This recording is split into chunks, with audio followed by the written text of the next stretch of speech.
ನಮಸ್ಕಾರ. ರಿವ್ಯೂ ಚಾನಲ್ಗೆ ಸ್ವಾಗತ. ನಾನು ಸೌಖ್ಯ ಗಾಂವ್ಕರ್. ಮಹಾರಾಷ್ಟ್ರದಿಂದ ಬಹಳ ಬೆಚ್ಚ ಬೀಳುವಂಥ ಸುದ್ದಿ ಬೆಳ್ಳಂಬೆಳಗ್ಗೆ ಬಂದುಬಿಟ್ಟಿದೆ.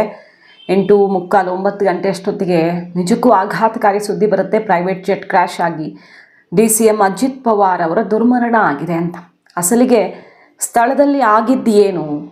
ವಿಮಾನ ಪತನ ಆಗುತ್ತೆ ಅಂದರೆ ಇಳಿಸೋವಾಗ ಇನ್ನೇನು ಲ್ಯಾಂಡ್ ಆಗುತ್ತೆ ಅನ್ನೋವಾಗ ಆಲ್ಮೋಸ್ಟ್ ಆ ಏರ್ಪೋರ್ಟ್ ಹತ್ರನೇ ಬಿದ್ದಿರೋದು ವಿಮಾನ. ಆಗ ಕಂಟ್ರೋಲ್ ತಪ್ಪಿ ಬೆಂಕಿಗೆ ಆಹುತಿ ಆಗುತ್ತೆ. ಬಟ್ ಆಸ್ಪತ್ರೆಗೆ ಸೇರಿಸ್ತಾರೆ. ಏನಾಗಿತ್ತು ಪರಿಸ್ಥಿತಿ? ಹಾಗಾದರೆ ಇಡೀ ಘಟನೆಯಲ್ಲಿ ಏನೇನಾಯಿತು ಡೀಟೇಲ್ಸ್ ನೋಡ್ತಾ ಹೋಗೋಣ. ಸ್ಥಳೀಯ ಸಂಸ್ಥೆ ಚುನಾವಣೆಯಲ್ಲಿ ಈಗಾಗಲೇ BMC ಇನ್ನಿತರ ಚುನಾವಣೆಗಳಾಗಿವೆ. ಇನ್ನು ಉಳಿದಂತಹ ಸಂಸ್ಥೆಗಳ ಚುನಾವಣೆಯಲ್ಲಿ ಪ್ರಚಾರ ಸಮಾವೇಶ ಇತ್ತು. 4 ಸಮಾವೇಶಗಳಲ್ಲಿ ಇವತ್ತು ಅಜಿತ್ ಪವಾರ್ ಅವರು ಭಾಗಿಯಾಗಬೇಕಿತ್ತು. ನೋಡಿ ದುರ್ವಿಧಿ ಅವ್ರಿಗೆ ಹೆಂಗೆ ಅಂದರೆ, ಎಷ್ಟು ದೊಡ್ಡವರಾದರೂ ಸರಿ ಯಾವ ಕ್ಷಣದಲ್ಲಿ ಏನಾಗುತ್ತೆ ಅನ್ನೋದು ಗೊತ್ತಿರಲ್ಲ. ನೋಡಿ 4 ಸಮಾವೇಶ, ಪ್ರಚಾರ, ಚುನಾವಣೆಯ ತಯಾರಿ ಅಂತ ಅವರು ಹೋಗಿದ್ರು. ಚುನಾವಣೆಯ ತಂತ್ರಗಾರಿಕೆಯಲ್ಲಿ ಎತ್ತಿದ ಕೈ ಮಹಾರಾಷ್ಟ್ರ ರಾಜಕಾರಣದಲ್ಲಿ ಒಬ್ಬ ಬಿಗ್ ಲೀಡರ್, ದಾಖಲೆಯ ಸಮಯ ಉಪಮುಖ್ಯಮಂತ್ರಿ ಆಗಿರುವವರು, CM ಆಗುವಂಥ ತಯಾರಿಯಲ್ಲಿದ್ದವರು ಅಜಿತ್ ಪವಾರ್ ತನ್ನ ಚಿಕ್ಕಪ್ಪ ಶರದ್ ಪವಾರ್ ಅವ್ರಿಗೆ ಸೆಡ್ ಹೊಡೆದು ಬಹಳ ದಿಟ್ಟ ನಡೆಯನ್ನು ಅನುಸರಿಸಿ ಮಹಾರಾಷ್ಟ್ರ ರಾಜಕಾರಣದಲ್ಲಿ ಬಿರುಗಾಳಿ ಬೀಸುವಂಥ ಬೆಳವಣಿಗೆಗಳಾದವು. ಅಜಿತ್ ಪವಾರ್ ಅವರ ಒಂದೊಂದು ಸ್ಟೆಪ್ ಕೂಡ ಆ ರೀತಿ ಇತ್ತು. ಮಹಾರಾಷ್ಟ್ರ ರಾಜಕಾರಣದಲ್ಲಿ ಛಾಪು ಮೂಡಿಸಿದ್ರು ಅವರು. ಈಗಲೂ ಕೂಡ ಎಲೆಕ್ಷನ್ ಪ್ರಚಾರಕ್ಕೆ ಅಂತಾನೆ ಹೋಗಿದ್ದಾಗ ಈ ದುರ್ಘಟನೆ ಸಂಭವಿಸಿದೆ. ಬಾರಾಮತಿಗೆ ಹೊರಟಿದ್ರು.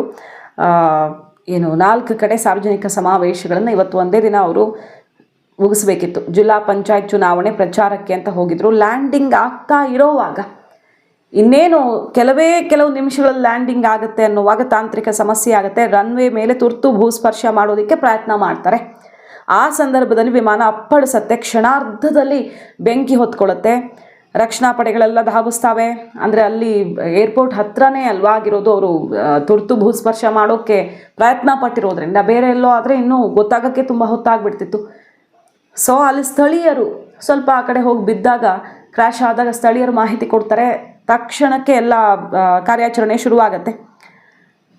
ಆಗ ಸ್ಥಳದಲ್ಲಿ 6 ಜನ ಅಲ್ಲಿ ಇದ್ದವರು, ಅಂದರೆ NCP ಕಾರ್ಯಕರ್ತ ಒಬ್ಬರು, ಇವರ ಆಪ್ತ ಸಹಾಯಕರು ಮತ್ತು ಪಕ್ಷದ ಕೆಲವು ಪ್ರಮುಖ ಚಟುವಟಿಕೆಗೆ ಹೋಗ್ತಾ ಇದ್ದಿದ್ದರಿಂದಾಗಿ ಒಟ್ಟು 6 ಜನ ಇದ್ದರು.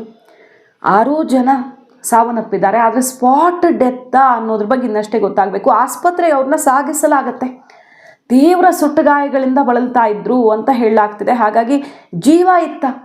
ಕ್ರ್ಯಾಶ್ ಆಗಿ ಇನ್ನೂ ಕಾರ್ಯಾಚರಣೆ ಶುರುವಾಗುವಾಗ ಅಲ್ಲಿ ಎಲ್ಲ ಪಡೆಗಳು ಹೋದಾಗ ಜೀವ ಇತ್ತ ಅಂತಲೇ ಅನ್ನಿಸ್ತಿರೋದು ಈಗ. ಯಾಕಂದರೆ ಆಸ್ಪತ್ರೆಗೆ ಶಿಫ್ಟ್ ಮಾಡ್ತಾರೆ ಅಂದರೆ ಕಡೆ ಕ್ಷಣದ ಪ್ರಯತ್ನ ಅಂತೂ ಆಗಿದೆ, ಬದುಕಿಸುವಂಥ ಪ್ರಯತ್ನ ಆಗಿದೆ. ಆದರೆ ಅಷ್ಟು ತೀವ್ರವಾದ ಸುಟ್ಟಗಾಯಗಳಾಗಿರೋದ್ರಿಂದಾಗಿ ಎಲ್ಲರೂ ಕೂಡ ಅಷ್ಟಕ್ಕಷ್ಟು ಜನ ಮೃತಪಟ್ಟಿದ್ದಾರೆ. ಅಪಘಾತದ ನೈಜ ಕಾರಣ ಪತ್ತೆ ಹಚ್ಚೋದಕ್ಕೆ DGCA ಉನ್ನತ ಮಟ್ಟದ ತನಿಖೆಗೆ ಈಗ ಆದೇಶ ಕೊಟ್ಟಿದೆ. ಮಹಾರಾಷ್ಟ್ರದ ರಾಜಕಾರಣದ ಒಬ್ಬ ದೊಡ್ಡ ಲೀಡರ್ ಈ ರೀತಿ ದುರ್ಮರಣಕ್ಕೀಡಾಗಿರೋದು. ದಶಕಗಳ ಕಾಲ ಮಹಾರಾಷ್ಟ್ರದ ಆಡಳಿತದಲ್ಲಿ ಪ್ರಮುಖ ಪಾತ್ರ ವಹಿಸ್ಕೊಂಡು ಬಂದವರು ಅಜಿತ್ ಪವಾರ್. ರಾಜಕೀಯ ವಲಯದಲ್ಲಿ ಮಹಾ ನಷ್ಟ ಆಗಿದೆ ಅಂತ ಏಕನಾಥ್ ಶಿಂಧೆ ಅವರು, BJP ಎಲ್ಲ ಪಕ್ಷದವರು ಕೂಡ ಅಲ್ಲಿ ಸಂತಾಪ ಸೂಚಿಸ್ತಾ ಇದ್ದಾರೆ. ಇದು ನಿಜಕ್ಕೂ ಯಾರೂ ಊಹೆ ಮಾಡದಂಥ ಒಂದು ಘಟನೆ.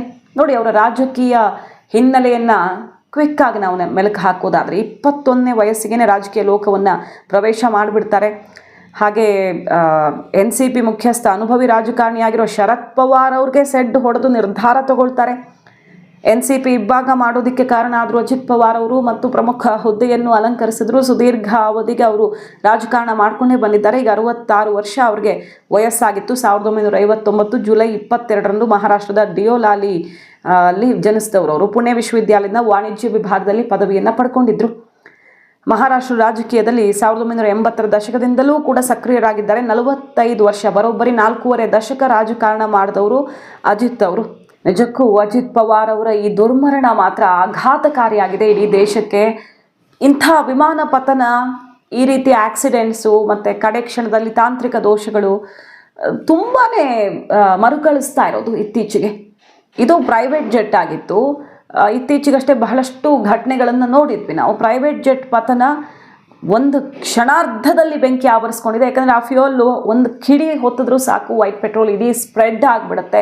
ಅಷ್ಟು ವೇಗವಾಗಿ ಬೆಂಕಿ ಹೊತ್ಕೊಂಡು ಬಿಡುತ್ತೆ. ಹಾಗಾಗಿ ಕಂಟ್ರೋಲ್ ಮಾಡೋದಕ್ಕೆಲ್ಲ ಅವಕಾಶವೇ ಇಲ್ಲದ ರೀತಿ ಈ ದುರ್ಘಟನೆ ಸಂಭವಿಸಿದೆ. Thank you.